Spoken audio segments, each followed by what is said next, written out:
Bueno, kaixo, egun on guztioi. Hoy el Parlamento Vasco ha aprobado los presupuestos 2026. Con este paso avanzamos en la construcción de la Euskadi del futuro. Vivimos tiempos de incertidumbre global, de volatilidad, y nuestro compromiso es firme.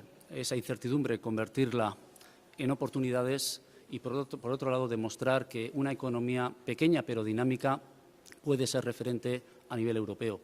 Y hoy con los presupuestos, pues lo que tenemos es una herramienta más para lograr estos objetivos. Como he comentado en varias ocasiones, estos presupuestos responden a un triple objetivo. El primero de ellos, reforzar los servicios públicos. Desde el inicio de la legislatura nos marcamos esto como objetivo y lo estamos cumpliendo. Como saben, salud y educación se destinan a estos dos departamentos más de la mitad de los recursos del presupuesto. En segundo lugar, nos marcamos como objetivo poner a las personas en el centro. Hemos escuchado cuáles son los problemas, las preocupaciones principales de la ciudadanía y hemos actuado en consecuencia. De ahí que los departamentos de vivienda y el departamento de seguridad sean los dos departamentos que más crecen en los presupuestos del 2026. Porque queremos que los ciudadanos, los vascos y las vascas puedan desarrollar proyectos de vida seguros y puedan tener el acceso a una vivienda digna. Y en tercer lugar, invertir en las transformaciones que preparan el futuro de Euskadi. Como saben, 1.730 millones de euros de recursos van destinados a la inversión. Esto supone un 12,4% de crecimiento de variación respecto a los presupuestos del año pasado, 3 veces más que el 4,1% del crecimiento del presupuesto, y demuestran que que hacemos una apuesta fuerte por la inversión pública. Contamos, por tanto, con la aprobación de los presupuestos de hoy, con unos presupuestos serios, unos presupuestos responsables y, como decía, unos presupuestos comprometidos con los problemas de la ciudadanía, fruto de un ejercicio de priorización que hemos realizado y que marcan un rumbo claro hacia el Euskadi de futuro. Orain euskeraz esango dut, bai? Bueno, kaixo, egun on guztioi. Bueno, gaur Eusko Legebiltzarrak aurrekontuak onartu ditu, 2026ko aurrekontuak. Urrats honekin aurrera pausu bat ematen dugu etorkizuneko Euskadia eraikitzen.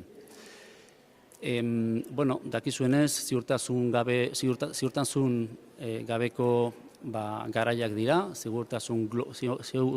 ziurgabentasun globaleko garaiak dira, baiteren volatilitateko garaiak dira, eta guk, hala ere, gure konpromisoa irmoa da. Alde batetik ziurgabetasun horiek aukeretan bihurtzea eta ere bai erakustea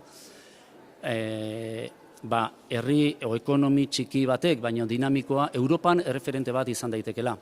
Gaur aprobatutako aurrekontuak bide horretan pausu badia, tresna badia hori lortzeko.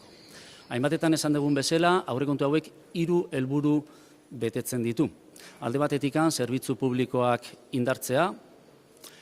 Zentzu hortan legegintzaldia hasi ginenean, helburu hau jarri genuen gure buruan eta hortan betetzen nahi gara. Gure baliabidetatik 50% baino gehiago bi sail hauetara doazte, alde batetik osasuna eta bestetik hezkuntza. Bigarren helburua pertsonak zentroan jartzea.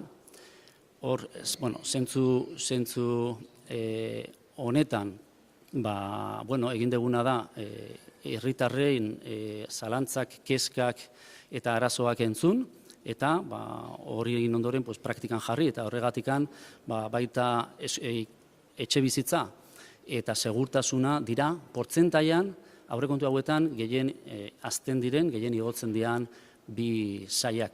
Zeren nahi duguna da, Euskal Herritarrok proiektu bizi bat modu seguru batean eraiki ahal izatea, eta baita ere etxebizitza duin bat eduki ahal izatea. Aurrekontu hauek baloratzen ditugu serioak direla, arduratsuak direla, eta baita ere herritarren arazoekin konprometituak daudela, eta azken finean norabide argi bat daukate etorkizuneko herria lortzeko. Oso ondo. Besterik gabe, eskerrik asko, egu berri zoriontsuak eta ondo pasa jaiak. Agur.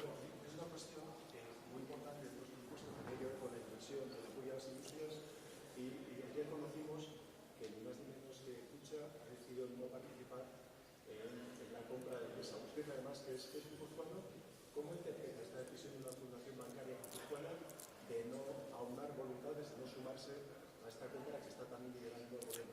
José, creo que hoy la noticia es la aprobación de los presupuestos. En cualquier caso, creo que el sailburu Jáuregui también ha hecho unas declaraciones. A nosotros nos parece una pena. Seguimos avanzando con las negociaciones y, en cualquier caso, seguramente hay una fase posterior donde también tiene la puerta abierta para incorporarse. Pero me gustaría que hoy, por lo menos, las declaraciones fueran en torno a los presupuestos. Bueno, nahi duena da gaur aurrekontu hitz egitea, lehenik eta behin, eta goizean sailburu Jauregik egin ditu adierazpenak zentzu hontan. Guretzako pena bada, aurrera jarraitzen dugu konsortzio batzorde, hau montatzen, hala ere aurrerago beste fase batean segurazki gure aldetik behintzat ateak edukiko ditu inkorporatu nahi badu. Baina, eskertuko nuke aurrekontuen inguruan galderak badaude galdetzea, eta bestela beste une baterako guztia gainontzeko galderak, bai? Oso ondo. Egu berri on.